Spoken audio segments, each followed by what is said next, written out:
Nice. Whenever you're ready. Okay, so I'm Tony. This is the 1,000 Second Album Club, and these are the second albums that Jeff and I think you should hear. Hi, I'm Jeff Stephen, and you're listening to the 1000 Second Album Podcast. This season, we're talking about must hear lists as I continue to ask people that are important to me all about the music that's important to them. Enjoy. Please welcome back again, Tony Hill. Thanks, Jeff. It's great to be back. It's a real Yes. honor. And delightful to have you here, especially given the topic second albums. And what is it Mm. about sophomore albums that makes it such an important list-worthy topic? I can't remember which one it was. I've watched so many lately. I was listening to or watching a music documentary, and somebody mentioned that you have all of your life to write your first album, all of the band's life, all the time the band's been together, you have to write your first album. Once that's out, you have about 6 months at most to write your second album.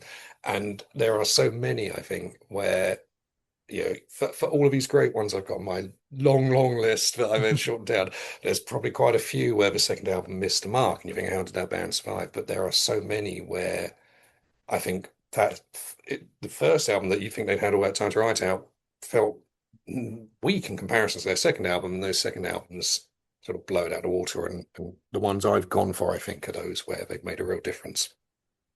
For sure, it's it's funny. That's the very quote I wrote down, and I can't. And I'm the same where I can't remember the original source. I've heard it Mm. credited to Joe Strummer. I've heard it credited to Elvis Costello, and I think eventually everything goes back to Mark Twain or Winston Churchill Maybe, or something like maybe, that. maybe in So, this case, it's Spinal Tap. yeah, so, who knows? But I think there's a lot of truth to it as well. Uh, And for me, I think you're right too. Like sometimes, like there, it can be an advantage where maybe if you only have those 6 months, you're not overthinking it and you're just relying on mm, the instincts and going for it. Whereas if you have too much time and budget and not enough constraints, maybe it just you overthink it, and as a result, it comes across as just too self-indulgent or whatever it might be. yeah, But in this case, I think yes, I think that probably applies to some of mine, perhaps not, but it could be an advantage and a disadvantage at the same time. The other thing I was thinking about with second albums is it's almost like a great track to on an album or on a playlist. It's a mm, chance to like rather than necessarily getting someone's attention, you're holding their attention. And yeah. I don't know if Seinfeld made it big across the pond, but there was It a certainly made it big in my house. oh, good.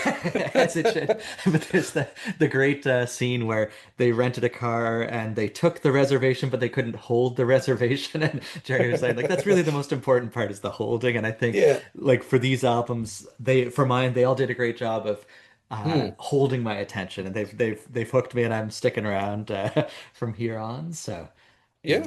I think there's also an element as well. I guess, the first time anyone's in the studio, it's a very different environment. mhm.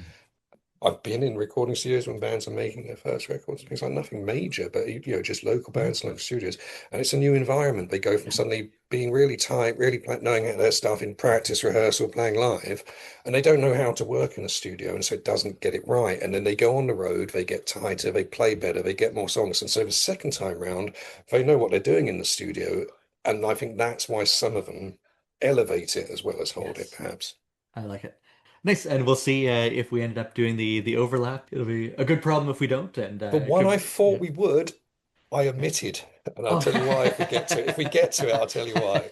nice. And we also talked about how like the ones we'd previously discussed about 94, I left off as well because they'd been Ah, covered so there elsewhere. we go. Because Yeah. I thought Crooked Rain was Yes. was a no-brainer, and it would Yeah. be on both our lists. But I thought, no, we talked about it. It's already it's in the list. We can't revisit it. That's right. And the other sort of criteria I decided to help me was for all of these ones, I wanted them to on any given day they could be my favorite by the band as well. Mm, Like rather than just, another good one in their discography where I could at one point in time I'd be like, yeah, this one's my favorite by them. But some of them it flips back mm. and forth, of course. But Oh, absolutely. Yeah, yeah, yeah. nice. But in no particular order, where did you go with one of your sophomore albums? Well, I'm going to have to go chronological order because Yes. it's the only way I can think.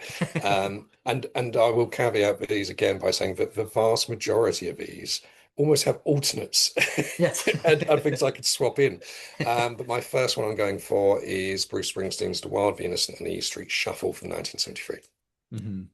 And Nice. again, I could have just as easily swapped that out for the freewheeling Bob Dylan, but I tend to swing more Springsteen than Dylan.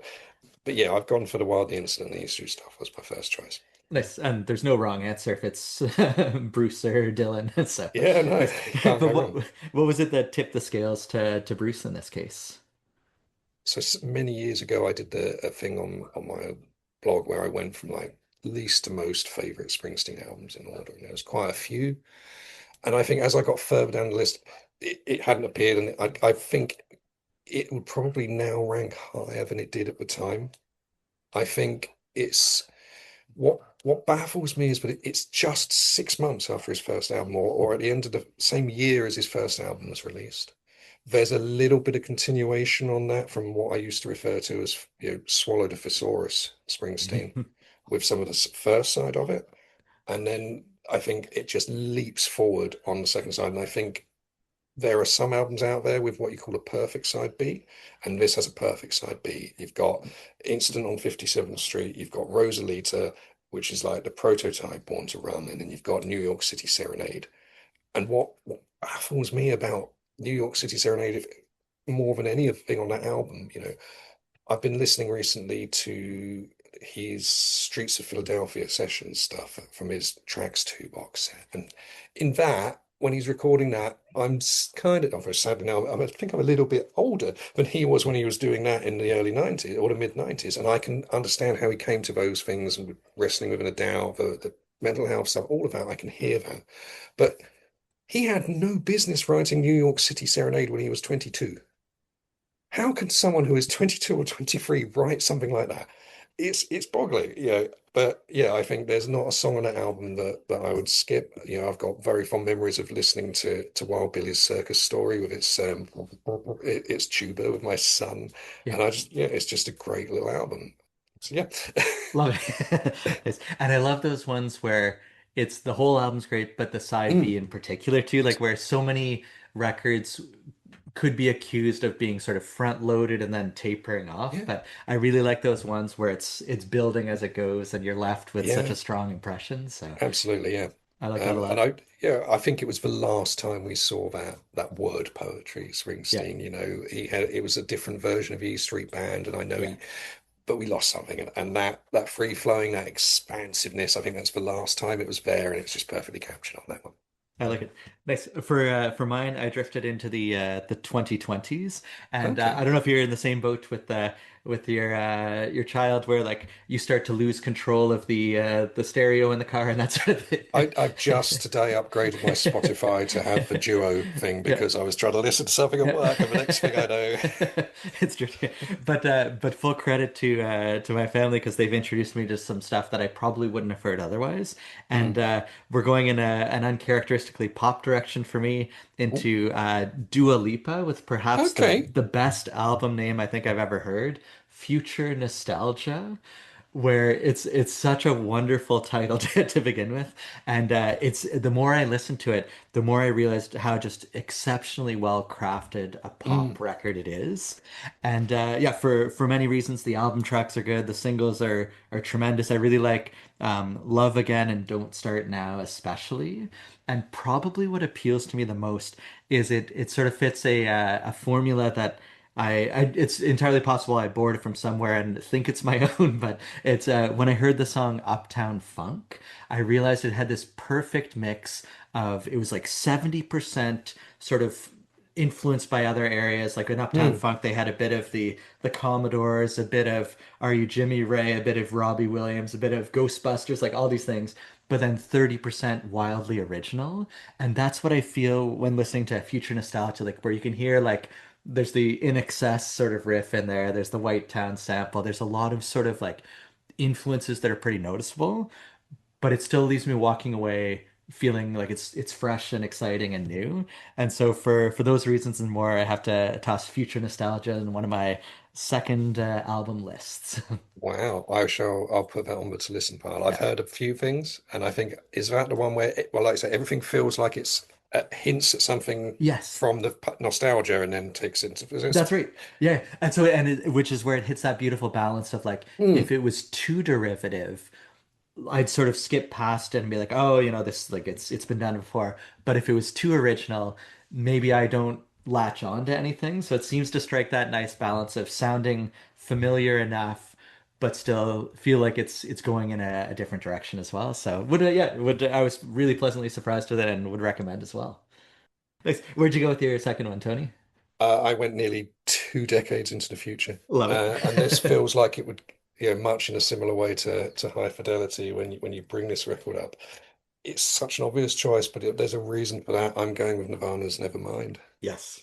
I think it's just, again, all of these have alternates. I could have gone with Pearl Jam's verses. I could have gone with Alice in Changes Dirt.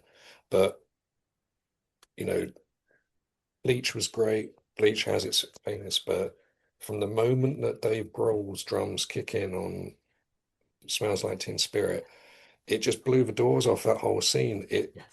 I can still remember tuning in at night in my early teens, listening to stuff coming in from America on the radio and with my headphones in my bedroom. But you can't overestimate the change that album Yeah. had, and it opened everything up from that part of the Pacific Northwest. Yes. I don't want to use the G word, but No.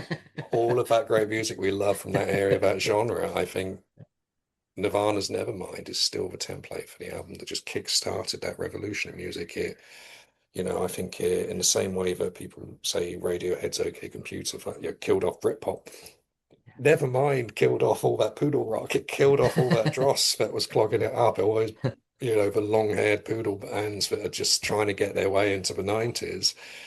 And you've heard every song by now thousands of times, but I listened to it this morning for the first time in sequence in a while Yeah. since the 40th anniversary came out, and it's still really powerful stuff. Yeah. Um, yeah, I think Yeah. it's an iconic album, and it's an iconic album for a reason. For sure. Yeah. And even like stripped down to acoustic, the songs are just great songs. They are, yeah. I think you picked Unplugged, Yeah. didn't you? I did, Yeah, yeah, in and 94. That's right. yeah, That's right. Yeah, number yeah. 94, and it's just, I think, like I say, it just opens up the melody behind it. But Yes. Kurt said, it's if it wasn't for the Pixies, there'd be no Nevermind. But the same with the Pixies, it's Yeah. melody underneath all of that, and Yeah. it's just that pure overdrive pop element that makes it so Yeah. good. Nice. Which links neatly into my next one where the idea of melody or 12 gracious melodies in the Oh, form of the Stone Temple Pilots Purple. that's And a really so good choice. yeah, and the it's another one where the it has a lot of great songs and I think has my favorite secret track of all time with the sort of lounge singer track where it's Yep. like 12 gracious melody. It's just delightful. And it's the same sort of idea too, like where I like the sound of a band moving away from sort of trying to fit into another box and fitting Mm, like becoming who they are. And for me, Core was good, was fine, and somewhat relatively indistinguishable from some of their, the other people are around at the time. But once you got into Purple, there was something mm, distinct about it that it became, no, this is Stone Temple Pilots. It's not some version of something trying to fit into that G word label box, and they could just do their own thing. And it sounded again when you got songs like Interstate Love Song, Big Empty, Unglued. It's just so good. And then that continued on Tiny Music and beyond. So yeah, for the 12 gracious melodies on Stone Temple Pilots Purple, it's got to be on my list. I completely agree with you. Yeah. I Yeah. mean, I remember thinking Core was perhaps derivative. Yeah. And it was very much you couldn't distinguish it. You Yeah. couldn't feel what it was that made them any different. I think they got a lot of slack for it. Yeah. But Interstate Love Song, yeah, that's Yeah. that's an all-timer, isn't it? Yeah. That's a strong choice. Yeah, that's a really strong choice. Nice. The question is, where'd you go with your third one? I don't go too far away from either of those, really. Nice. I could have gone all over the place, but I thought these are a could, but like I say, be very much my favorite album by that artist. They could very much be my favorite albums, and they're albums I listen to so much. And I'm going with Smashing Pumpkins' Siamese Dream. Yes. And nice. And what is it about Siamese Dream that it's got to be here? everything was. Yeah. No, but I think Gish is fine. Gish is good.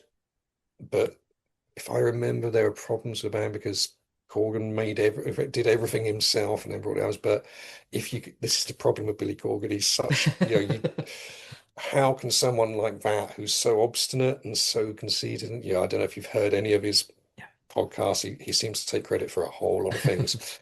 He taught Chuck Berry how to play Johnny B. Good. But if you can pull off the switch in dynamics in Hummer to the strings and the melody at the end of it, if you can make something like Disarm and Today, which were all over the place, but and are still, the things you learn on guitar early in and you learn that stuff, but then you hear on your 16th listen, you hear again the swell of the strings. And if you can have the little pops on the pentatonics on Mayonnaise, Yes. then okay, you can believe in shapeshifters, Yeah. Billy, because this album is it's got everything. And there, I will probably put that album on more than I put on Melancholy, Yeah. because Melancholy is so vast. Yes.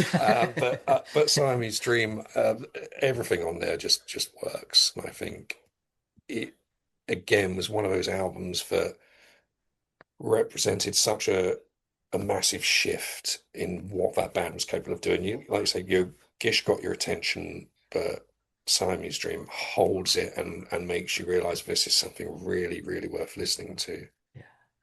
No, I love it. And you're totally right about the aspiring guitarist learning that like Yeah, the opening lick of Today with the pull off and the that yeah. intro to Mayonnaise is as gorgeous as it gets Mm, too. So yeah, no, excellent, excellent choice. The for my third one, I went to the back to the 2020s where I love these ones that sort of get me back into newer music as well. mm. And it's courtesy of Phoebe Bridgers and the Okay. album Punisher. And it's probably part of the reason it spoke to Was me that is only that a second? it was only your second, yeah. Wow. And so and part of the reason I think that it appealed to me so much is that it sounds like our beloved 90s. So when you're It listening to it, does. it sounds like it could be from another era entirely. And probably no more so than on the song Savior Complex, where it's if he were still with us, it would have been just a beautiful and haunting duet if like Elliott Smith and her could have combined on that one. Just Mm, it would have suited their voices so, so well.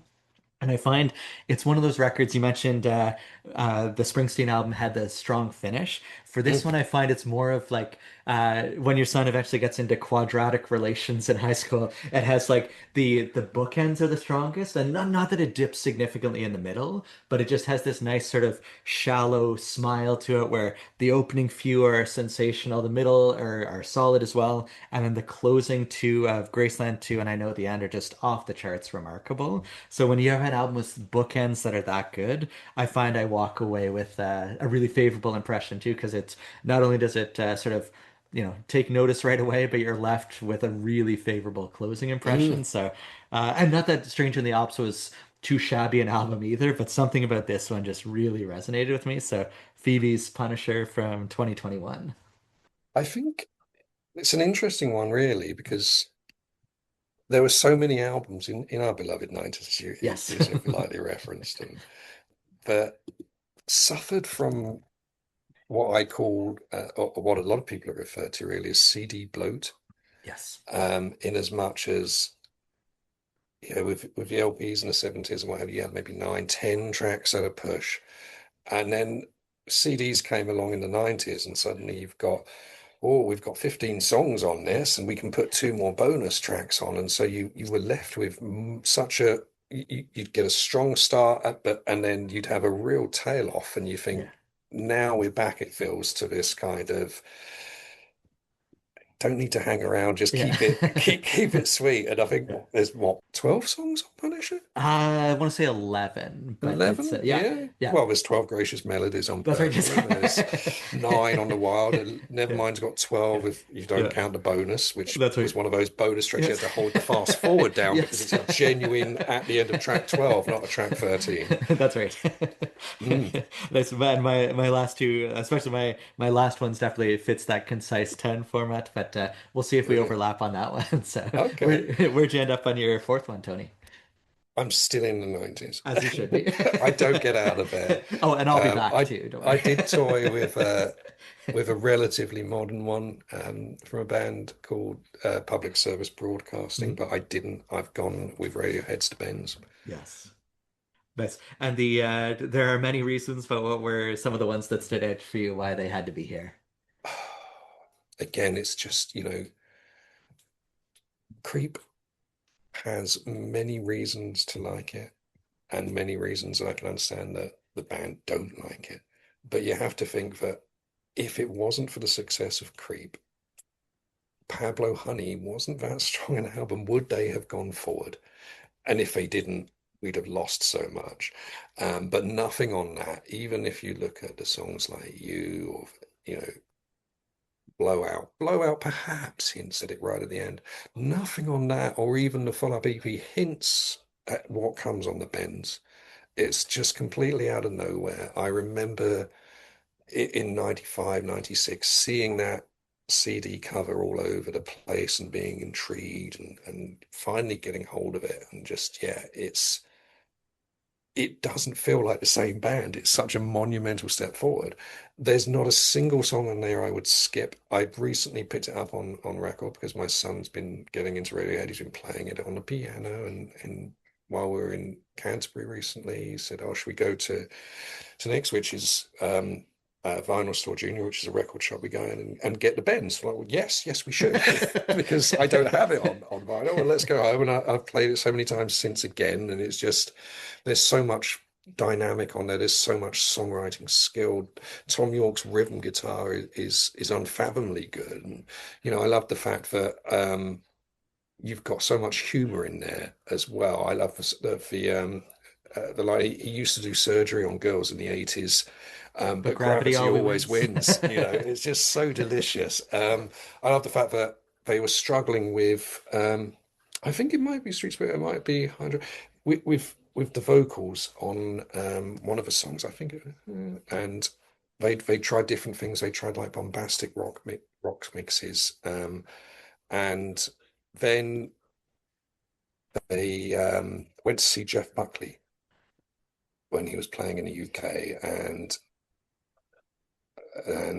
he was just playing on his own. Jeff, he didn't have his band with him, and Jeff Buckley has that beautiful high falsetto. And Tom York only stood there, and then went back to the studio and threw the rest of the band out. No one was allowed in, and recorded Fake Plastic Trees on his own with his guitar and found that falsetto. And prior to, I kind of want to hear these big bombastic rock Yeah. ballad versions just out of Yeah. curiosity, but I don't, because in the same way as hearing Mogwai play an absolutely straight cover of Guns N' Roses' Don't Cry on the radio to the bafflement of a DJ, it won't fit. It feels wrong. But Fake Plastic Trees, just by hearing Jeff Buckley and gaining that confidence, and just, yeah, there's the Bends is just such a ridiculously strong album from a band where there was no hint of it on Pablo Honey. And again, it just cues them up perfectly for another genre breaker in OK Computer. Yeah. Yeah. Yeah. And if there were a list of top third albums, I don't know how you Oh, could possibly exactly. not Yeah. have I mean, OK Computer. if we were doing a top albums of the 90s, OK Yeah. Computer goes on there. But yeah, the fact that the Bends, and I think you could pull any of those songs Yeah. off and people would say that's my favorite Radiohead song. Yeah, no, I love it. And part of the reason I was so curious is that my fourth one was by a band called Radiohead. The album is The Bends. And Ah, I just, it was one of those ones where as I got to these last two, I wrote down like to borrow a Pablo Honey tune, how do you yeah. even begin with how meaningful this album Mm, has been to us. And for me, I bored your idea of that. It's like it's all you can't skip anything. So from those opening like the wind noises in mm, Planet Telex to that single closing note in Street Spirit, it's like it's all essential. And so I'm and delighted to hear your son has yeah, encouraged you to invest in the vinyl as well. yeah, well, it was, and because he'd been playing Creep over and over as well. Yeah, We've now added Pablo Honey, but again, listen to it. There's beautiful stuff on there, yeah, and we could name quite a couple of those. And but yeah, no, there's no just, the no, dynamics on it. But to swing from just yeah, um to the quietness of Street Spirit yeah. is, yeah. Remarkable. Love it. Nice. And the fourth one was a darn good one. Where'd you end up with your fifth one? Okay, now this one wasn't on the spot until today. Yeah, nice. So and then I kicked myself because I thought I'd forgotten this was a second album. Yes. I've stayed in the 90s. I haven't ventured into to modern time. I've stayed right at the end of the 90s, and I'm going to mangle some pronunciations here worse than I ever did with My Morning Jacket's album Z. I'm going to swing for Sigalas's second album, J'ai Bien. Nice. And what is it about that one? I won't attempt the pronunciations, but what is it about that makes it such an important one? Again, for the genre, as someone, I listen to a lot of post rock. I listen to a lot of what's now called dream pop, pop and stuff like that, ambient and what have you. It's one of those benchmarks for, it's one of those in there like Godspeed You Black Emperors, Lift Your Hands, or Mogwai's first album. These are benchmarks of the genre. But the melodies on it, the fact that again it's such a huge leap from their first album, Von, that you just couldn't see it coming. But from if there's any song on an album that the second you hear it start, you just ah, then it's got to be on some kind of greatest list. And the seconds the little drops start on Svenji Engler start, I'm in a different place. And yeah, I think it's got the translated title. The translated titles kind of feel less so because it translates to something like Sleepwalking Angels. And if you saw that on the sleeve, you probably wouldn't think I'm going to buy that record. But it's just such a beautiful. It's 10 minutes long and it's epic. And Starelfer, which follows it. My wife walked down the aisle to Starelfer, so if I can't include that album, I probably shouldn't be sitting in a shared Yeah. house. And so, but it's mixed up because it's such a beautiful crescendo build in it, and obviously it's a memory that will stay with me forever. And if that album just had those two songs on it, just 60 minutes, it would still be a perfect album. But the rest of the album is so bloody beautiful as well. But you can't go wrong. There's just so much beauty, there's so much melody, there's so many, it's cliche now to talk about soaring climaxes and stirring choruses in post rock, but it's just full of really beautiful dramatic builds and really just calming releases. Yeah. So yeah, for me, that's where my number five ends. Love it. Nice. No, that sounds wonderful. My final one, it's an absolute mess and it's an absolute masterpiece, and it would be Pinkerton by Weezer. And it's Oh, I'm so glad you put it on. nice. And again, I was trying to think of what to say about this. And there was a book I remember reading probably about 10 years ago. Haruki Murakami had a book, what I talk about when I talk about running. Oh yeah, And you're how, a yeah, runner as well, aren't you? yeah. And so I guess the takeaway message was how important running was for him for Mm, his creativity and just to reflect on things and that sort of thing.